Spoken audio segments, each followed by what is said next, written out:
Hello.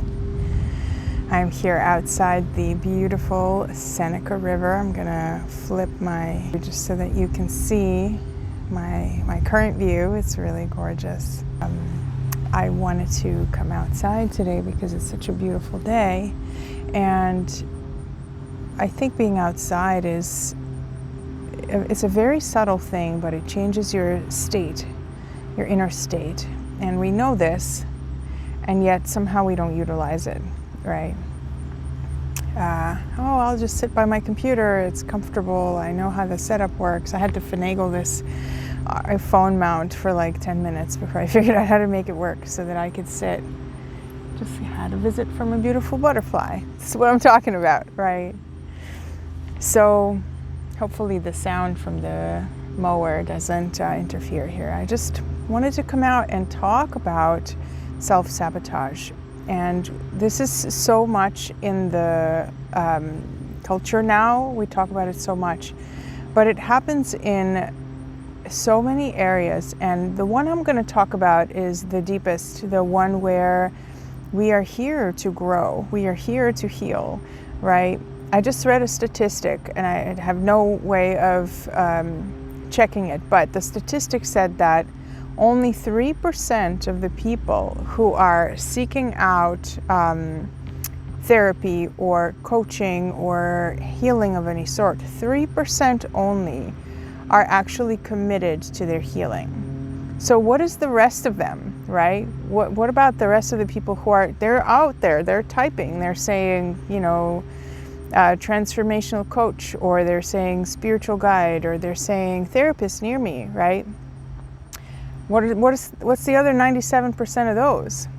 So the rest of the people are focused on something that is making them unhappy and the outcome they want. I want to not feel depressed anymore. I want to not feel sad anymore. I want to not feel stuck in this problem anymore, right? So they're focused on what it is they want or don't want, but there is still this layer of giving their authority over to someone else.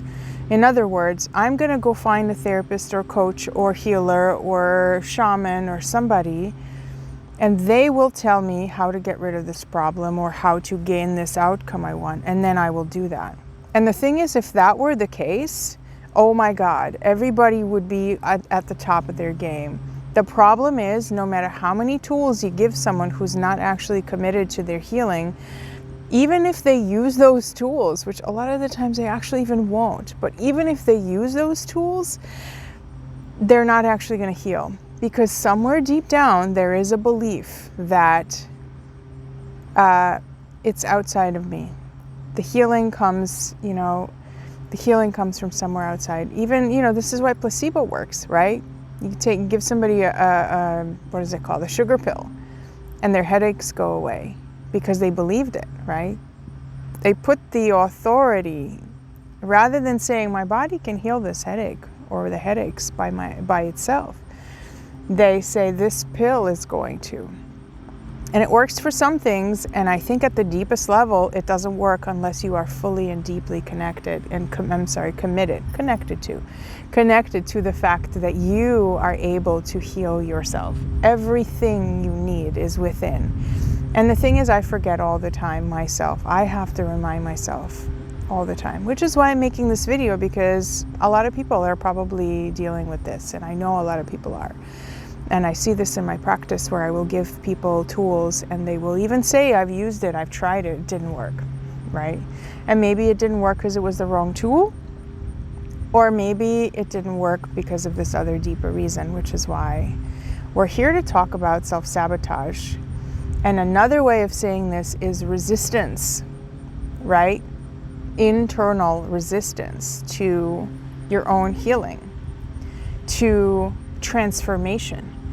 Why does that happen? It happens for different reasons in different people, but it happens because at a deep level, we cannot imagine who we would be without this problem, without this addiction, without this issue, without this pain. for a lot of people, the pain is lifelong. And if it's not the pain that's lifelong, it's the internal state. They are used to experiencing themselves in a particular way. And so they will find a way to keep returning over and over to that state. Even if every single day they say to themselves, man, I wish I felt different. They will keep returning. We call it, the default network, right? It's been called a few different things, but let's just call it the default mode, which is what I read in this wonderful book I'm reading. The default mode. We have a default mode, and we will want to return to that even if it's terrible, even if it's miserable, even if it's so painful. It's because of it's what we're used to. It's what our ego is used to as the feeling of me, who I am. If that feeling of me is mucky and heavy and dense and just foggy, it's miserable. So there's that part of you that's like, I got to get out of this. And then it's also like, I don't know, I can't picture myself when I'm not in this. And therein lies the rub. So resistance, right? Resistance never shows up and says, hi, I'm resistance. Hey, I'm resisting this right now because I feel uncomfortable with the new. No, it's going to come in and say, this doesn't make sense, right? It's going to feel like logic. It's going to feel like logic because that's how the ego works. The ego wants to outsmart you and say, come back to the familiar. We know how this works. It's dark in here, but at least we know how to navigate those caves, right? So this is why I'm sharing this. And, kudos to you if you're still listening 7 minutes in. Really, really proud of you because the attention span, I know myself sometimes I can't even stick it out. So maybe you're listening to this at 2 times speed and I sound like a chipmunk. So, resistance. You may have resistance to this video. You may be listening to this and say, who's this person? Why is she, why should I give her any of my attention? Right? It sounds like logic. Do I have time? Do I want to listen to this? Is she saying anything useful? Is this really going to make a difference? Or have I just wasted 7 minutes and 40 seconds of my life, right? That's what resistance feels like and sounds like in your head. It's so important that you understand what your resistance, your inner resistance, call it something else if you don't like resistance. It's a sort of a military term or an electrical term or something, but call it something else. I call it resistance because it's what it feels like. There is a flow that wants to happen and something in you prevents the flow, which is why there's resistance, right? It's important to learn what your resistance feels and sounds like in your head so that rather than say, this doesn't make sense, this logically, whatever, doesn't fit into what I know, you can say, I wonder if this is useful, or let me think about this, right? Just the pause, giving yourself permission to pause and say, let me think about whether or not this is useful at all, right? And maybe it's not. And maybe you say, you know what? I felt into this. There's a key, right? You feel into it. I felt into this. And you know what? No. Chances are, if you give it space, it's not that it will be a yes necessarily, but it will give you a feeling. It will give you a sense, a bodily state. That is a much more useful measure of whether or not something fits you and is useful for you. So consider that. And so if or when you do find yourself in therapy, looking for a counselor, looking for a coach, ask yourself whether you feel committed to healing. And what does that really look like? What does that really mean? What does it mean committed? Because committed can be, in this one moment, right? I feel so terrible that it has to change. That one moment.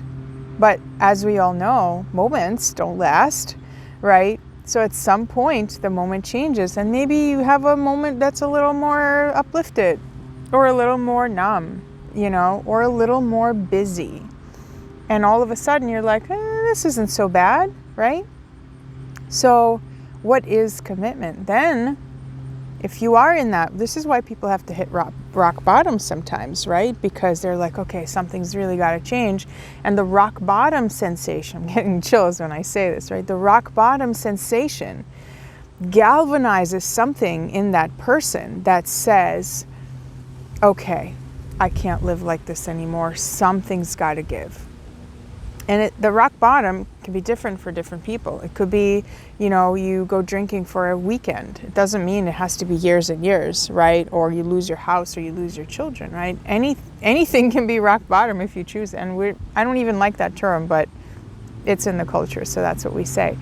But, that one moment can galvanize you and say, you know what? Okay, I will never forget how this feels.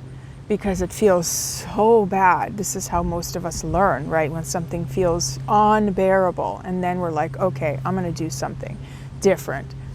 But there is still the doing, right? You do still have to, at some point, take certain steps. And are you committed to those steps? And that is where the healing really comes in, because that rock bottom feeling, that horrible, unbearable feeling isn't going to last, thank goodness, right? Or we'd be all quivering masses of protoplasm, right? All day long. So how do you stay connected to the commitment? How do you stay connected to something's got to change without it being excruciating in order to motivate you? That's where you commit to a routine, a practice, a coaching or therapy relationship, right? Where you say, I'm going to show up for myself regardless. Even if it's a decent day like this. You just saw my view. It's gorgeous. That's why I keep looking out there instead of the camera, which is helping, by the way. I'm still going to show up for my session, and I'm still going to make time in my day for not just the practices, but the commitment to the shifting of your inner state. Healing is bodily. There is no way around it. You cannot heal out of your brain. It's not possible, right? It has to do with, my hair is flying all over the place. It has to do with creating an inner bodily state that is conducive to a different way of being. So it's not just, I'm going to do yoga every day. It's, I'm going to do yoga and I'm going to feel my body, and I'm going to make the time and the space in my day, in my week, however often you do it, to experience myself in a different way. And here's the hinge.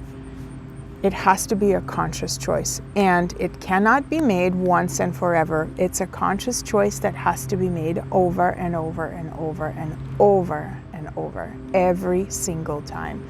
That is the commitment. This is the kind of work that I do with my clients. I bring in a lot of spiritual tenets into this, because to me, our reality is the spiritual reality. There is no separation. This is not an area you once in a while dip into. I bring in archetypes. I bring in dreams. And I help people find their way to those resistances, to those ways that they self-sabotage. And I help them find those practices, find those committed moments, and help them commit to their own healing. If you're interested, check out deeperstillhealing.com. I look forward to seeing you in the next video. Thank you for watching. So much love.